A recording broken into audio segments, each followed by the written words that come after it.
Hello everyone and welcome to SOS Wrestling and to episode number 21 of our Local to Global series. Today we have two fight nights, one being the go home show to Night of Champions. So next episode will just be Night of Champions, and then also I'll just detail a little bit about some end of year awards that I'll be putting up. Fan vote obviously. So hopefully you guys are excited about that. Hopefully you're excited about Night of Champions, and if you're not already, then hopefully these two shows will spark your enthusiasm. I think we got a really good show for you tonight, tonight I guess. And with that, we'll just jump right into it. I had to skip a week because we didn't really have enough money, but I think with the formatting of the videos, I think it worked out fine. So yeah, with that, we'll jump right into the show. Alright, so we start out with a match for what seems like the first time in a long time, a bout that had a decent reaction from the crowd but subpar wrestling. Dijak and Morgan defeated the Colony in 10:44 when Donovan Dijak defeated Fire Ant by pinfall. Dijak got a 34, Morgan got a 39, and the Colony got 31 and 32. 35 rating on this. Dijak's improving technical, so that's definitely good to see. I really want to make sure that Dijak keeps improving because I am planning on making him a bigger part of UPW's future.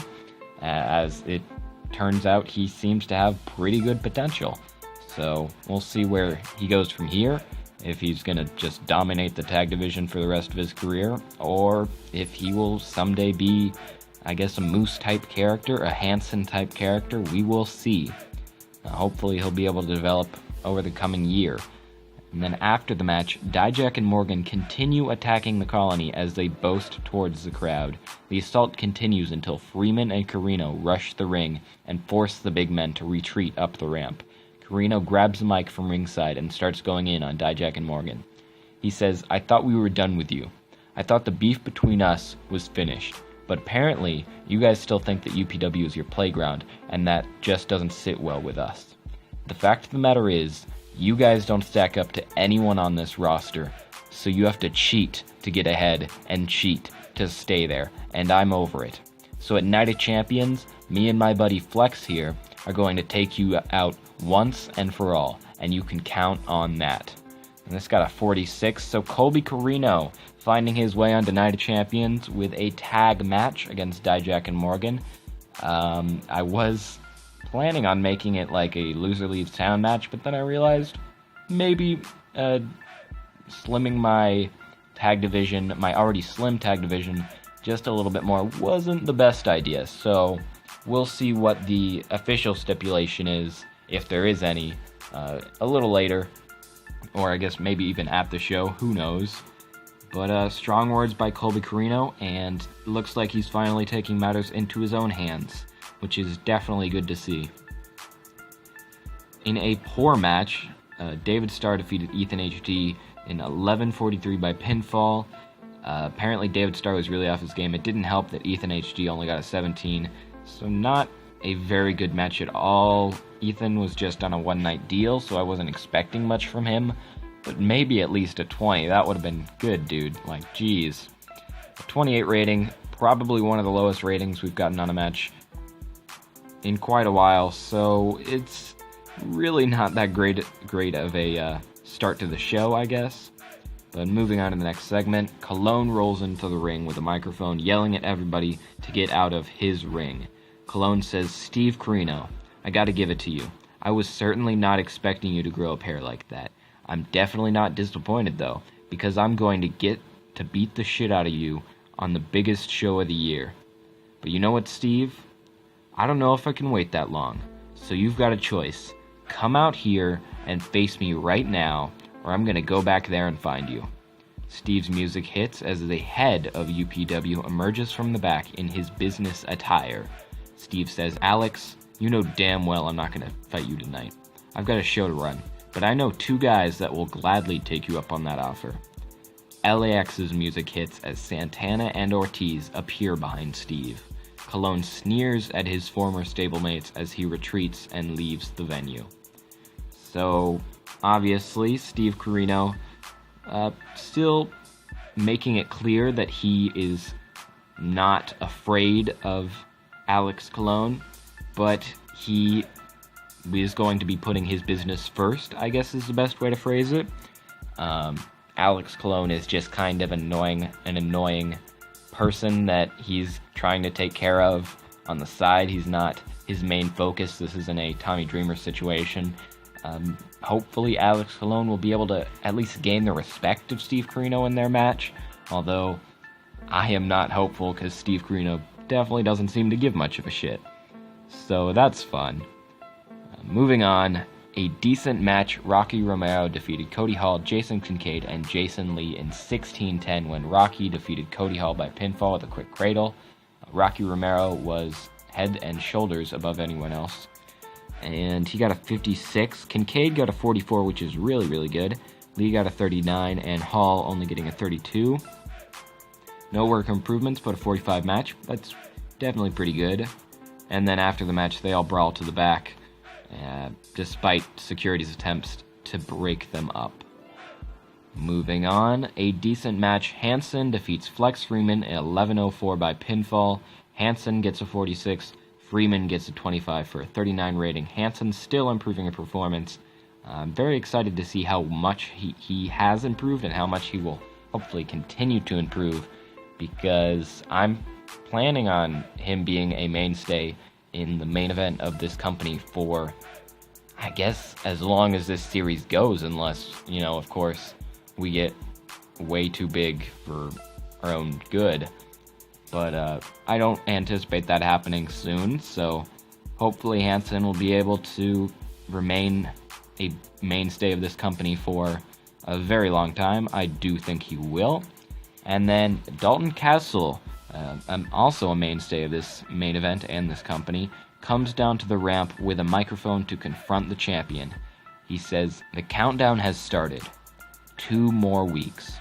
2 weeks until the Night of Champions. 2 weeks until I avenge my fallen boys.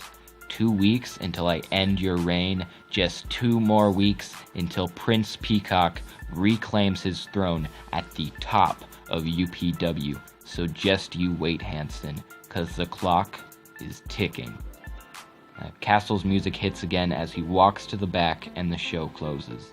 He's got a 51 rating, so a pretty good way to end off the show.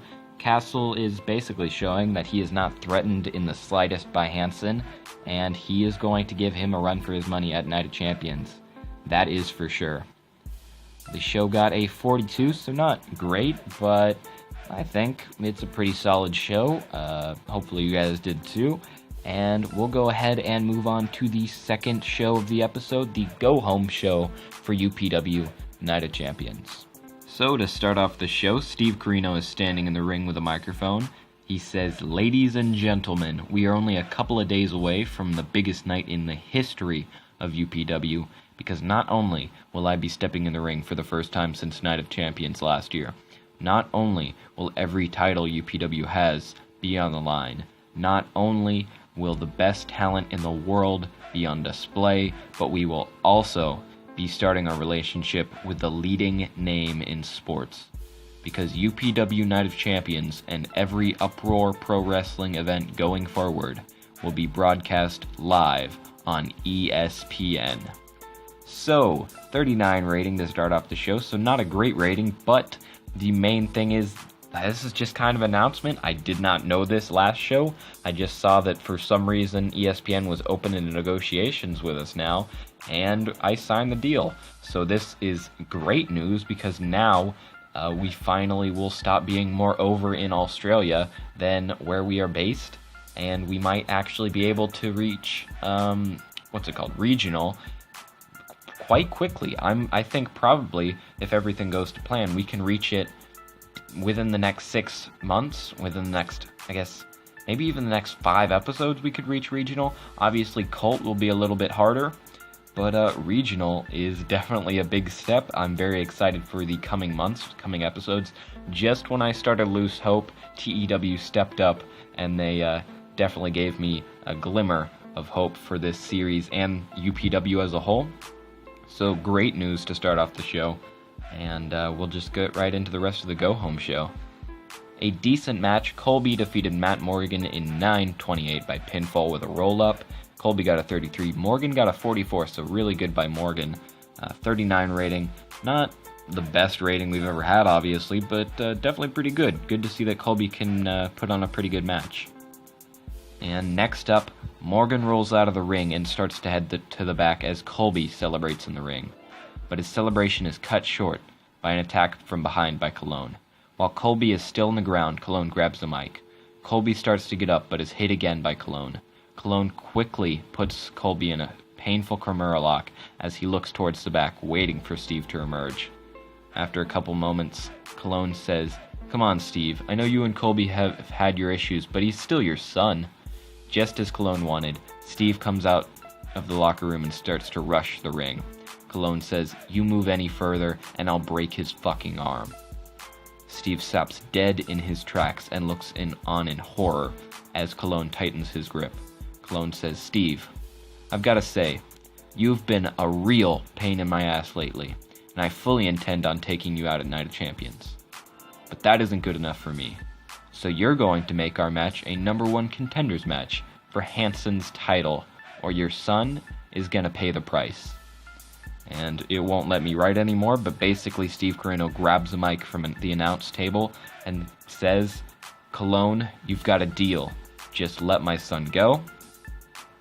Colon tightens his grip a little bit, but lets go, and then obviously, because he can't go back to that locker room, escapes through the crowd, and Colon will be getting a #1 contenders match at Night of Champions. So all he has to do is get through Steve Corino, but after seeing what he did to his son, I don't know how easy that's going to be for Alex Colon. He's definitely pretty confident with himself, and I think we're definitely seeing a bit of a ruthless side of Alex Colon that we haven't seen in, over a year since LAX kicked him out of the group. So this has been really, really cool to book, and hopefully you guys are enjoying it, because the rise of Alex Colon, it's coming back. 53 rating, very good for the second angle of the show, and we'll go ahead and move on. A decent match, Hojo defeated Leva Bates, Penelope Ford, and Vanessa Craven in 11:53 when Hojo defeated Penelope Ford by submission. Hojo makes defense number. This was not supposed to be for the women's title. I don't know why that's a thing. So ignore that, I guess. I didn't realize that it was for the women's title. It wasn't supposed to be. But Vanessa Craven will still be getting her shot at Night of Champions, obviously. That's really weird.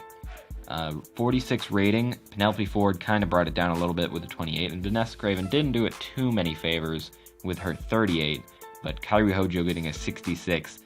Obviously, she's head and shoulders above everybody else. And yeah, we'll just go ahead and move on. There's not much to really add to that. And then in a decent match, his second to last match in UPW, Hiromu Takahashi defeats Donovan Dijak in 8:27 by pinfall with a release fisherman suplex. Hiromu got a 60, really gonna miss that rating, and Donovan got a 40, so that's really good by Dijak. 53 rating, one of the best matches we've put on probably ever, so that's definitely good to see, just some random match on Fight Night.